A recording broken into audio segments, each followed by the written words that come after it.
नमस्कार।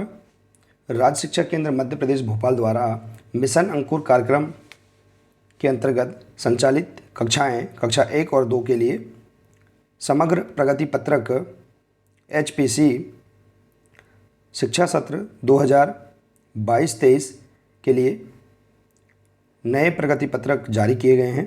देखिए किस प्रकार से समग्र प्रगति पत्रक कक्षा 1 और 2 के लिए तैयार किए जाएंगे, आइए आज हम इस वीडियो के माध्यम से जानेंगे। तो आप देख सकते हैं राज्य शिक्षा केंद्र मध्य प्रदेश मिशन अंकुर अभियान नींव की मजबूती का देखिए समग्र प्रगति पत्रक HPC कक्षा 1 के लिए इस प्रकार से दिया गया है। देखिए इसमें शिक्षा सत्र दिया है। आप देखेंगे यहाँ पर प्रथम पेज में देखेंगे विद्यार्थी की सामान्य जानकारी यहाँ अंकित करना होगा, जैसे कि विद्यार्थी का नाम, विद्यार्थी के माता का नाम, पिता का नाम, इस प्रकार से विद्यार्थी की सामान्य जानकारी यहाँ दर्ज करना होगा। इसके बाद दिया है दूसरे पेज में देखिए चरण 1, इसी प्रकार से आप देख सकते हैं तीसरे पेज में चरण 2, चरण 3 और चरण 4। देखिए इस प्रकार से यहाँ पर 4 चरण दिए गए हैं, आप देख सकते हैं। इन चारों चरणों में हमें विषय हिंदी, अंग्रेजी और गणित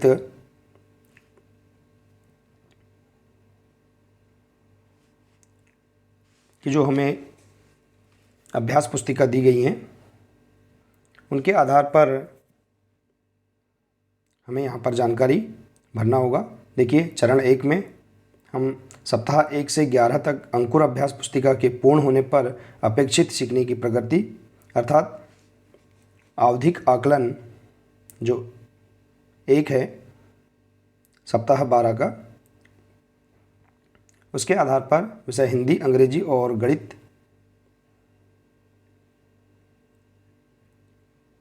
वाले कॉलम में हमें जानकारी भरना होगा। इसी प्रकार से देख सकते हैं हम चरण 2 में सप्ताह 13 से 17 तक अंकुर अभ्यास पुस्तिका के पूर्ण होने पर अपेक्षित सीखने की प्रगति अर्थात आवधिक आकलन 2 सप्ताह 18 का, उसके आधार पर हमें जानकारी यहाँ पर भरना है। देखिए आप देख सकते हैं तीनों विषय के लिए यहाँ पर लक्ष्य दिए गए हैं, कॉलम दिए गए हैं, आप इसमें जानकारी भर सकते हैं। इसके बाद है चरण 3, इसमें भी हम देखेंगे सप्ताह 19 से 23 तक अंकुर अभ्यास पुस्तिका के पूर्ण होने पर अपेक्षित सीखने की प्रगति अर्थात आवधिक आकलन 3 सप्ताह 24, उसके आधार पर हम यहाँ पर विषयवार जानकारी हम दर्ज करेंगे। आप देख सकते हैं निर्देशों के आधार पर आप यहाँ सही जानकारी भर सकते हैं। इसके बाद देखेंगे चरण 4, इसमें दिया है हिंदी व अंग्रेजी सप्ताह 25 से 29 तक, 30वां सप्ताह का टर्म 4 अर्थात आवधिक आकलन 4 और गणित सप्ताह 25 से 30 तक अर्थात 31वां सप्ताह टर्म 4 आवधिक आकलन 4 के आधार पर हमें यहाँ पर जानकारी सही निर्देशों के आधार पर भरना है। देख सकते हैं आप यहाँ पर जो लक्ष्य दिए गए हैं विषय हिंदी, अंग्रेजी और गणित विषय के,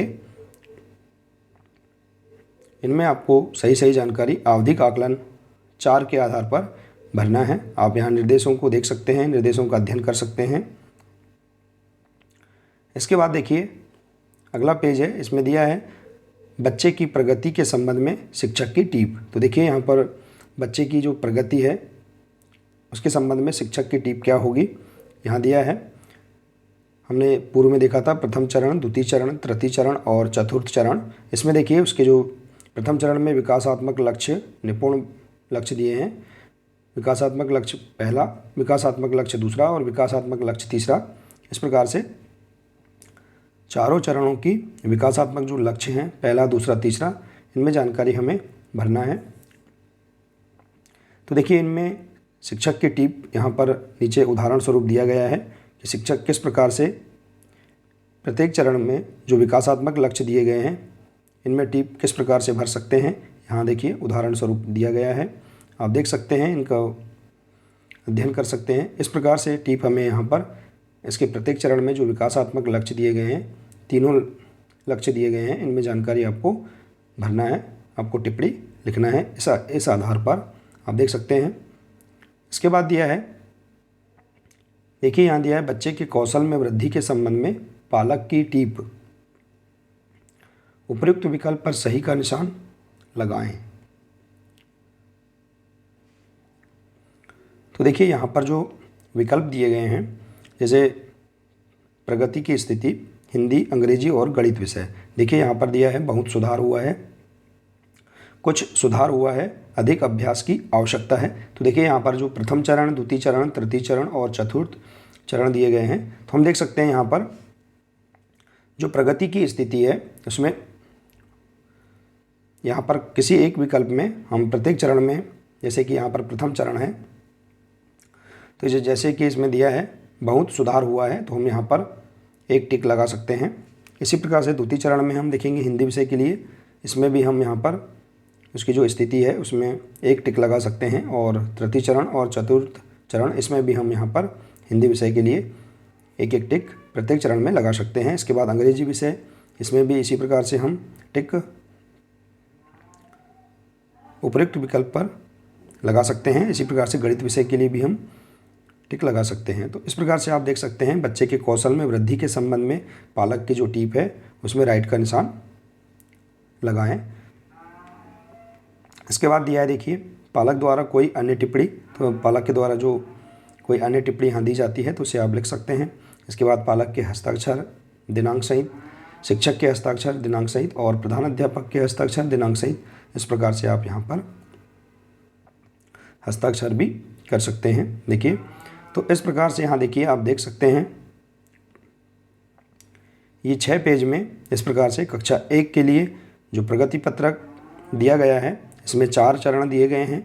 इन 4 चरणों में निर्देश अनुसार आपको सही सही जानकारी भरना है, आप देख सकते हैं। देखिए यहाँ प्रत्येक चरण में जो लक्ष्य दिए गए हैं प्रत्येक विषय में, इनमें हमें राइट का चिन्ह लगाना है। तो किसी हम उसकी एक स्थिति पर हम राइट का चिन्ह लगा सकते हैं, जैसे कि यहाँ दिया है, देखिए यहाँ पर दिया है व्यक्तिगत स्वच्छता साफ सफाई के साथ खाने की अच्छी आदतें का पालन करता है। तो देखिए यहाँ पर जो 3 स्थितियाँ दी गई हैं, स्वयं कर पाता है, सहायता के साथ कर पाता है और अधिक सहायता के साथ कर पाता है। तो हमको यहाँ पर किसी एक स्थिति पर हमें टिक लगाना है, जैसे कि स्वयं कर पाता है तो हम इस पर राइट का टिक लगा देंगे या राइट का चिन्ह लगा देंगे। बाकी अन्य जो स्थिति दी गई है इन्हें हम रिक्त रख देंगे। तो इस प्रकार से आप सभी चरण में, सभी विषय में इस प्रकार से आप इसे समझ सकते हैं। देखिए आप और भी इसमें अधिक जानकारी के लिए आपको जो प्रशिक्षण के माध्यम से जानकारी बताई जा रही है उसके आधार पर भी आप यहाँ पर सही सही जानकारी भर सकते हैं।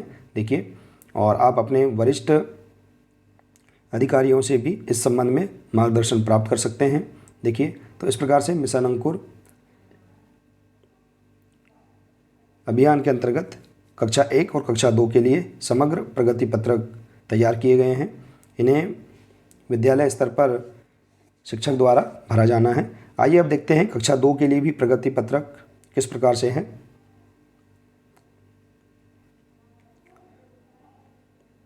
देखिए आप देख सकते हैं यहाँ पर राज्य शिक्षा केंद्र द्वारा मिशन अंकुर अभियान के अंतर्गत समग्र प्रगति पत्रक कक्षा 2 के लिए भी इस प्रकार से यहाँ दिया गया है। देखिए इसका नया प्रारूप यहाँ दिया गया है, आप देख सकते हैं।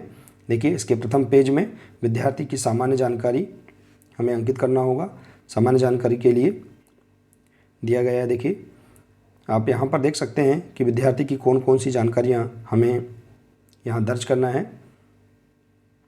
इसके बाद देखिए दूसरा पेज, इसमें दिया है चरण 1, चरण तीसरे पेज में चरण 2 दिया है।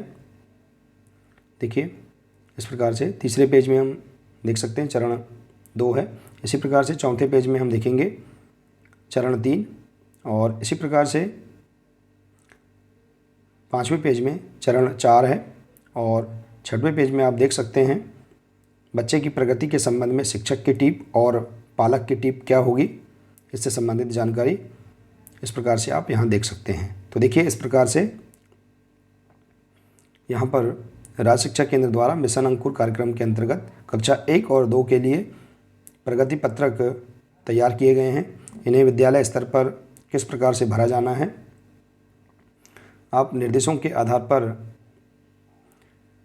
इन्हें कंप्लीट कर सकते हैं।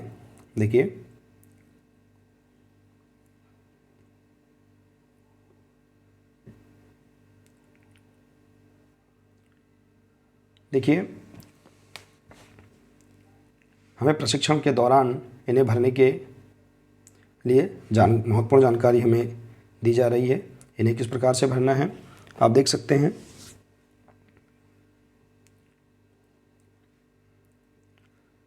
तो साथियों, आशा है कि आपको यह जानकारी बहुत ही अच्छी लगी होगी।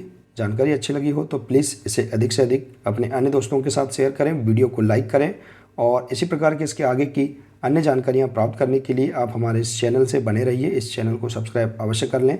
देखिए समग्र प्रगति पत्रक कक्षा 1 और 2 के लिए किस प्रकार से निर्देशों के आधार पर हमें तैयार करना है, इसकी जानकारी हम अगले वीडियो के माध्यम से लेकर आएंगे।